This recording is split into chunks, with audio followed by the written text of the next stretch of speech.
What if the dazzling image of one of music's most powerful figures concealed a darkness few dared to imagine? Right now, Sean "Diddy" Combs, the architect of hip-hop luxury, the kingmaker turned defendant, isn't battling for chart positions. He's fighting for his freedom in a federal courtroom. This trial isn't just a celebrity scandal. It's a seismic event ripping through Hollywood and the music industry, exposing allegations of shocking severity. Systematic coercion, sex trafficking, brutal violence, arson, and even a car bombing. With misinformation swirling, we're cutting through the noise to detail every critical testimony and piece of evidence emerging in court. What's being revealed will fundamentally redefine this icon's legacy. To grasp this downfall, revisit Sean Combs' dizzying ascent. Puff Daddy. P. Diddy. Diddy. The names changed. The relentless ambition did not. Emerging from 90s New York hip-hop, he wasn't just a player. He was a visionary architect. Founding Bad Boy Records launched a dynasty. His crown jewel, the notorious B.I.G., became a cultural force whose tragic murder cast a long shadow. Yet, under Diddy's drive, Bad Boy ascended further. He mastered image. Shiny suits, champagne spectacles, the unabashed celebration of wealth in It's All About the Benjamins. He propelled hip-hop into corporate boardrooms.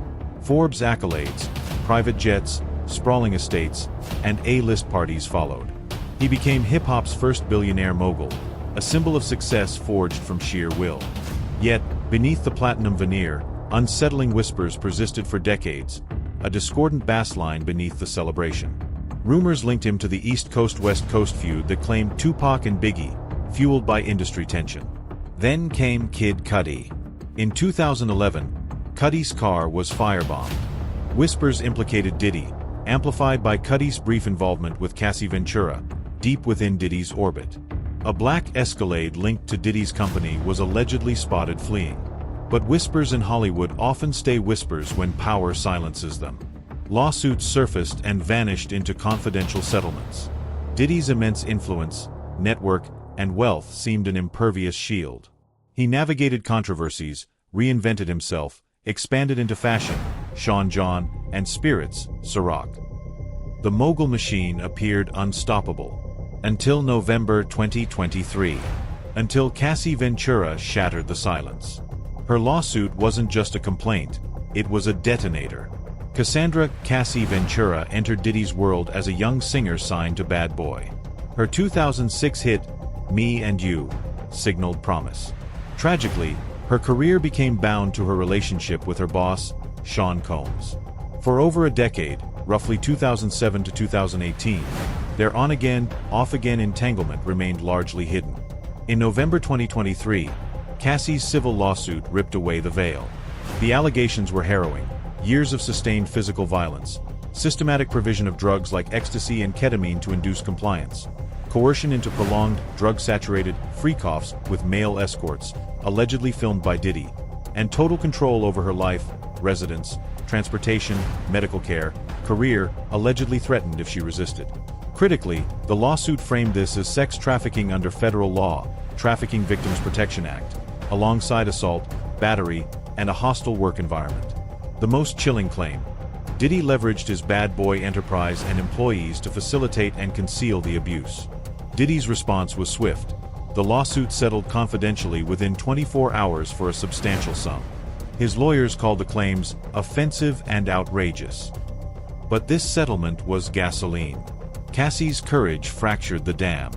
Within weeks, others flooded forward. Multiple Jane Does. Producer Rodney, Lil Rod, Jones. Model Crystal McKinney. His former chief of staff, Liza Gardner. Their lawsuits echoed Cassie's core allegations: sex trafficking, sexual assault, gang rape, drugging, violence, and using Combs' enterprises as the engine for these crimes. The whispers became a chorus amplified by legal filings, catching the attention of federal prosecutors. March 25, 2024, Homeland Security investigations agents, armed and tactical, raided Diddy's Holmby Hills mansion and Miami Star Island compound simultaneously. This was no inquiry, it was a high-stakes raid. His sons were briefly detained and handcuffed. Agents seized electronics, documents, and evidence. The message was clear: This was now a serious federal criminal investigation. Weeks later, CNN detonated a bombshell. Surveillance footage from March 2016. The grainy video showed Diddy, in a towel, chasing Cassie down a hotel hallway. He grabbed her, threw her violently down, kicked her, and tried dragging her back. This was irrefutable proof of violence, corroborating Cassie's lawsuit. Faced with this, Diddy broke his silence via Instagram. "It's so difficult to reflect on the darkest times. I was fucked up. My behavior on that video is inexcusable. I take full responsibility. I'm disgusted." He apologized to Cassie and pledged therapy. For many, this rang hollow, accountability only after undeniable proof. Federal prosecutors pressed on. The hammer fell on September 17, 2024. Diddy was arrested and federally indicted. The charges were staggering. 1. Racketeering, RICO, conspiracy, leading Combs Enterprises as a criminal enterprise. 2. Sex trafficking conspiracy, conspiring to traffic individuals via force, fraud, coercion. 3. Sex trafficking, specific acts transporting individuals for commercial sex acts through coercion. 4. Forced labor conspiracy, conspiring to obtain labor/services through coercion. 5. Transportation for prostitution, multiple counts. The indictment alleged that from at least 2009 to 2024, Diddy used Combs Enterprises to satisfy his perverse sexual desires, protect his reputation and wealth, and cover up his crimes. Methods included procuring drugs/weapons for trafficking, luring victims via false pretenses, using violence/coercion, directing staff to facilitate trafficking, intimidate witnesses, destroy evidence, specifically citing incidents involving Cassie and others. The billionaire mogul faced life imprisonment. Central to the prosecution's case are the freak-offs, described not as parties but as predatory events orchestrated by Diddy.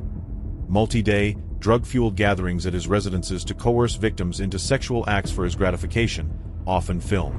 Evidence seized in the raids underpins this. Over 1,000 bottles of lubricant/oil, argued as proof of systematic planning. Drugs, pills, marijuana, powders, allegedly used to incapacitate. Weapons, 2 AR-15s with scratched-off serial numbers, a federal crime, and a loaded handgun, argued as tools of intimidation. Prosecutors contend Diddy used wealth to create isolated environments, pumped them with drugs, employed security/weapons to instill fear, and coerced non-consensual acts. Diddy's defense, led by Brian Steele, counters fiercely. Consent is paramount. All activities were consensual adult behavior. Baby oil isn't illegal. Dismissing the lubricant focus as absurd/prejudicial. Guns were inoperable. Claiming the AR-15s were disassembled. Questioning motives. Implying Cassie and others seek money/fame/vengeance. This, he said, she said, battle unfolds against physical evidence and corroborating witnesses. Proving coercion is key to conviction. The trial began in 2025 under a strict media blackout. Diddy faces life on RICO/sex trafficking charges. Cassie Ventura, the star witness, testified with devastating composure. She described meeting Diddy as a teen, the initial allure decaying into suffocating control and violence. She detailed the 2016 hotel attack. "He grabbed me, threw me to the ground, kicked me, and tried to drag me back." Beyond this, she described being pressured, drugged, and forced into freak-offs with male escorts while Diddy watched/filmed, living under constant threats. Defense attorney Brian Steele attacked her credibility, presenting texts like, "I'm always ready to freak off," and "I miss our lovemaking sessions," implying consent. Cassie countered powerfully. "Just because I sent those texts doesn't mean I consented to the abuse, to being beaten, to being forced." She explained fear dictated her communications. Her testimony was crucially backed by Israel Flores, the hotel security guard who witnessed the 2016 assault. He described Diddy's devilish stare and seeing him kick Cassie. Critically, Flores testified Diddy later offered him a stack of cash as a bribe, which he refused and reported. Cassie's foundation was fortified by a procession of witnesses. 1. Daniel Phillip, male escort, testified Diddy paid him to sleep with Cassie while watching. Phillip also saw Diddy hurl a bottle at her and drag her by her hair, hearing her scream, "I'm sorry." 2. Don Richard, Donady Kane lived with them. Witnessed multiple abuses, including Diddy trying to hit Cassie with a hot skillet of eggs over breakfast. 3. Carrie Morgan, Cassie's friend, saw Diddy drag Cassie by her hair in another hotel incident. Admitted taking $30,000 in hush money from Diddy after he choked/hit her for defending Cassie. 4. Cassie's mother showed photos of Cassie's injuries and testified Diddy threatened to release compromising tapes. 5. The Punisher, male escort, pseudonym, described Cassie as uncomfortable and withdrawn during encounters, contradicting the willing narrative. 6. Supporting staff, makeup, stylist, assistant testified to seeing Cassie with frequent bruises, gashes, black eyes, and Diddy's volatile temper. 7. Dr. Rebecca Davis, psychologist, explained why victims stay in abusive relationships: fear, control, trauma bonding, contextualizing Cassie's text/behavior. One of the trial's most explosive moments involved Kid Cudi. He testified that after briefly dating Cassie, Diddy allegedly broke into his LA home, messing with belongings, locking his dog in the bathroom. Weeks later, Cudi's car was firebombed. A Molotov cocktail dropped through a hole cut in the roof. A black Escalade linked to Diddy's company fled the scene.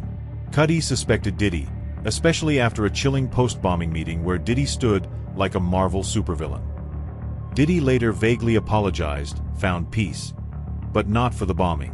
The trial escalated this with Capricorn Clark's testimony. Diddy forced her at gunpoint to go with him to Cudi's house the night of the break-in, declaring he would kill him. That same night, she witnessed Diddy brutally beat Cassie. LAPD and arson investigators corroborated the break-in and bombing details. Inside Combs Enterprises, a criminal facade? Witnesses depicted Combs Enterprises as permeated by fear, facilitating Diddy's alleged crimes. 1. David James, former assistant, described a cult-like atmosphere. Employees served Diddy as a king. Recalled driving an armed Diddy to confront Suge Knight, quit fearing for his life. 2. Frederick Zamore, hotel manager, testified Diddy stays left rooms drenched in candle wax and lubricant/oil, requiring deep cleaning. Physical proof supporting freak-off claims. 3. Agent Joshua Croft, HSI, revealed Diddy used an alias, Frank Black, for travel/hotels, suggesting concealment. 4. Capricorn Clark further detailed a climate of terror. Death threat on her first day over Suge Knight ties. Held captive for 5 days with forced lie detector tests over missing jewelry. Threatened with being thrown into the East River. Blacklisted from the music industry after winning a wrongful termination suit against him. Where the trial stands, midpoint momentum. As of mid-2025, the prosecution holds strong momentum. They've presented credible witnesses: Cassie, Cudi, employees, industry figures, experts, law enforcement. Physical evidence: drugs, weapons, including altered AR-15s, vast lubricant quantities. A documentary evidence: texts, financial/travel records, including alias, vehicle links, settlements. A video evidence: the 2016 hotel assault footage. A expert testimony on victim psychology. Diddy's defense struggles. 1. Attacking Cassie's credibility, focusing on text/settlement, she countered context. 2. Consent defense, insisting all was consensual, hard to reconcile with violence/coercion evidence. 3. Mutual combat flirtation, a risky, often backfiring tactic in abuse cases. 4. Questioning why witnesses stayed, met with plausible explanations like Capricorn Clark's fear of blacklisting. The pivotal question: will Diddy testify? Analysts are split. 4. He must counter Cassie/explain evidence. Against, prosecutors would relish cross-examining him. His past statements/temper make him vulnerable. A poor performance could be catastrophic. Pardon speculation? Rumors of a potential Trump pardon exist, but are widely deemed a profound long shot for such serious federal charges. This trial transcends Sean Combs. It's a watershed moment challenging impunity. For decades, his wealth and fame created an aura of invincibility, silencing whispers via settlements and fear. Cassie Ventura shattered that. Her courage cracked the dam, empowering others to speak and forcing law enforcement to act. Cudi, Capricorn Clark, Dawn Richard, Daniel Phillip, Carrie Morgan, Israel Flores. Testifying requires immense bravery, reclaiming narratives from secrecy. This trial forces hard questions. How many others suffered silently? How many careers/lives were crushed? How did the industry/system enable this? It's part of a larger reckoning, echoing #MeToo within music's unique dynamics, affirming that control through fear, coercion through violence, and exploitation are unacceptable, regardless of fame or fortune. Whether guilty or not, this trial proves wealth and fame are no longer impenetrable shields. The world and justice system are watching. The fall of P. Diddy is a stark, necessary beginning. The gavel hasn't fallen, but Diddy's myth of invincibility has. Cassie's courage sparked this reckoning. Now justice decides. Can power finally be held accountable? If you want more explosive trial coverage, smash that like button and subscribe for all the latest updates.